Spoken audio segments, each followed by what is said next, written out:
Hello and welcome to the Eide Bailey Tax News and Views podcast, exploring current tax topics of interest and providing tax insights to help you make an informed decision.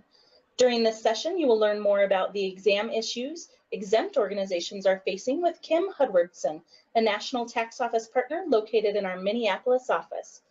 Kim, I've heard you mention that we are seeing a rise in the number of exempt organizations facing exam issues. Can you tell us a little bit more about these exam issues?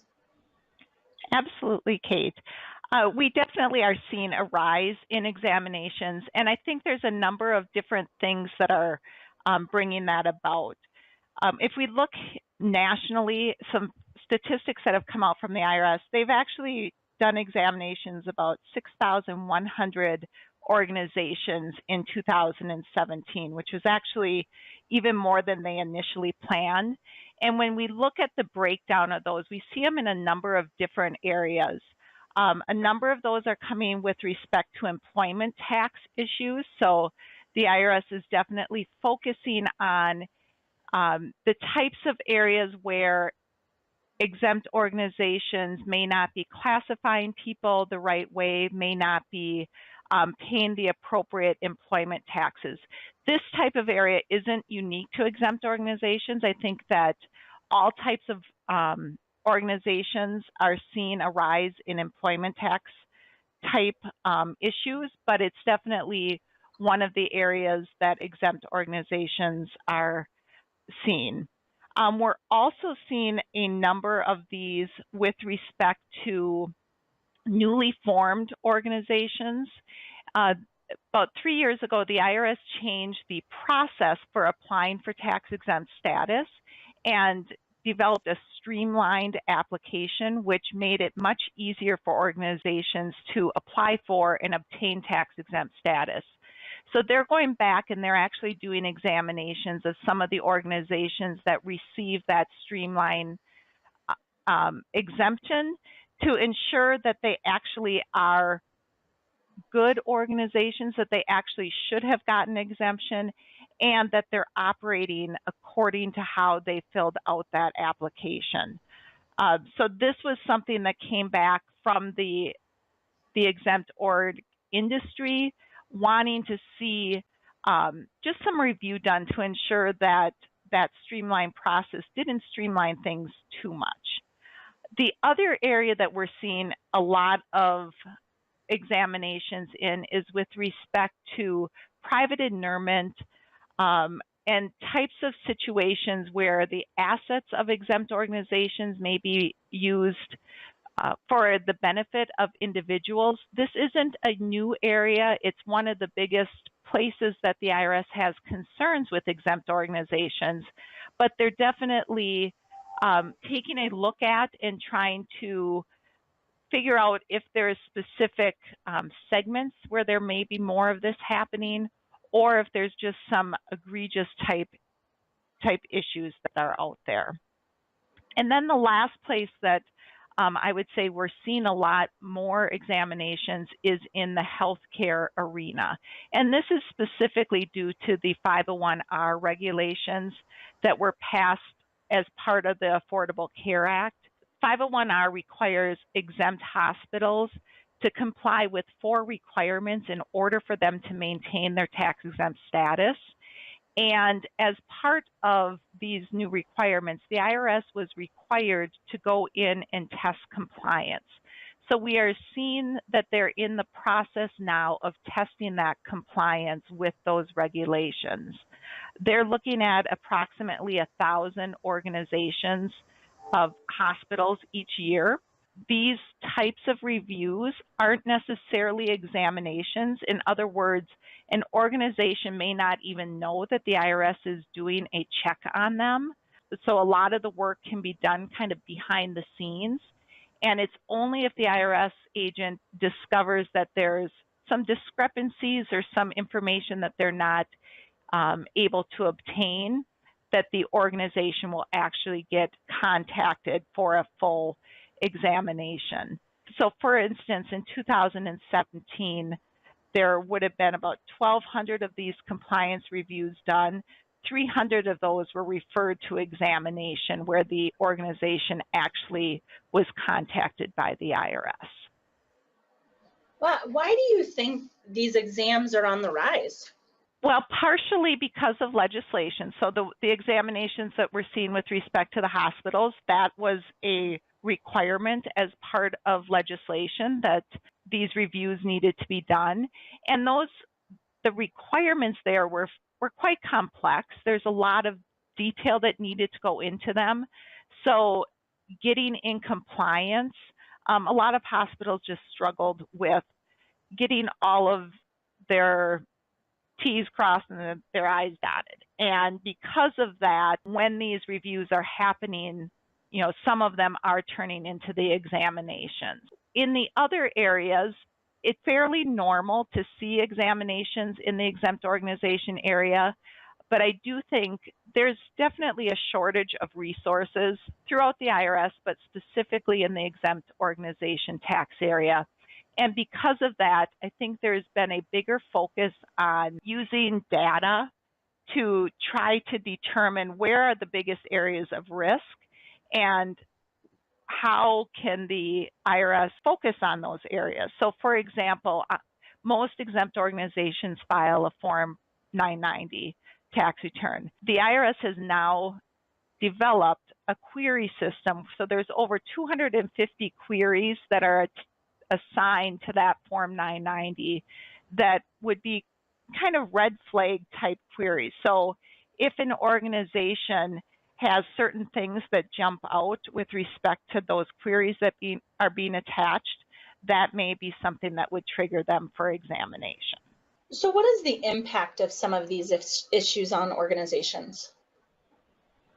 So obviously, in some cases, we're talking about additional tax. So if there's issues with respect to employment tax, it might be that the organization is going to have additional tax they have to pay. With respect to the private inurement, in that kind of a situation, we could be talking about the loss of tax-exempt status, or we could be talking about a situation where if there were individuals who were benefiting from the organizations, those individuals could be subject to taxation and they could be subject to penalties based on the benefit that they receive. In the hospital arena, the worst case, if the hospital is found not to be in compliance with the rules, is they can actually lose their tax-exempt status and no longer be treated as a 501c3 organization.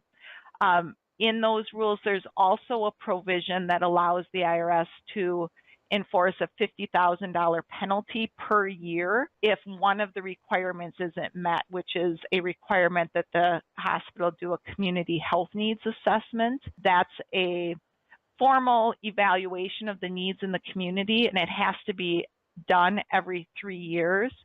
And if it's not done the way that the regulations indicate it has to be done, the hospital can be subject to that $50,000 penalty. For large organizations, that $50,000 penalty, may not be a huge monetary factor, but for some of the smaller hospitals, that can be a really big impact. So, both monetary and that loss of exempt status. Wow, it does seem like the penalties could be fairly steep for some organizations. What do exempt organizations need to do to comply? I think it's really just a matter of operating the way that they're supposed to be operating and really being aware of the purpose for which they were given tax-exempt status, ensuring that they continue to operate for charitable purposes, making sure that if they have transactions with insiders or with other people who could be in positions to influence the organization, to make sure that they're operating those at arm's length in order to avoid that private inurement or those excess benefit penalties that can apply to their insiders. Within the hospital realm, it's really making sure that an organization is aware of the requirements under 501R, making sure that they've got all of the appropriate documents created, and in most cases, those documents are required to be made publicly available, so they're required to be on a hospital's website, and that's one of the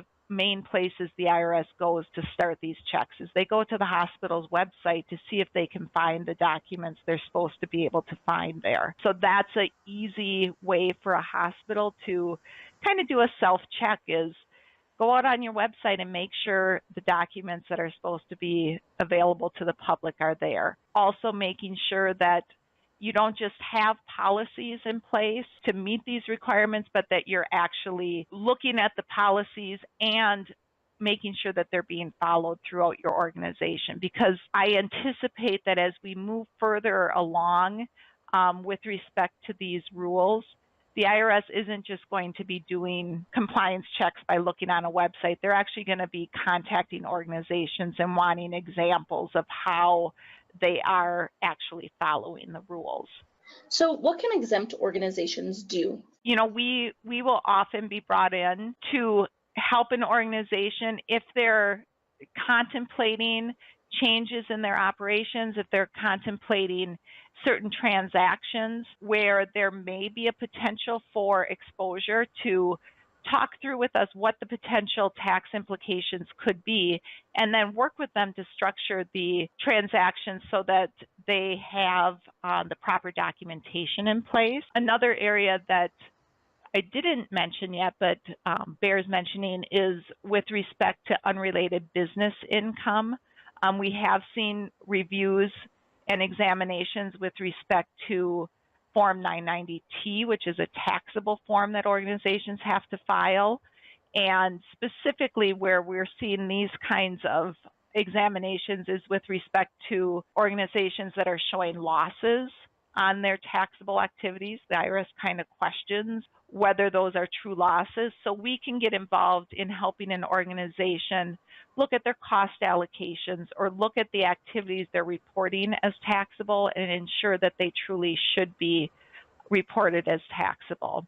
And then in the healthcare arena, we do a lot of compliance checks with our clients where we are reviewing their policies, reviewing their community health needs assessments, actually matching it up to the requirements within the regulations to make sure that everything that's supposed to be in those policies and in those documents is there. And then we can also come in and do some kind of mock audit where we could do a testing to make sure that the policies are actually being followed throughout the organization and are being implemented the way that they're written. It's nice to know that we're certainly able to serve as a resource for clients who need it. Thank you so much, Kim, for sharing your expertise, and for everyone else for listening in.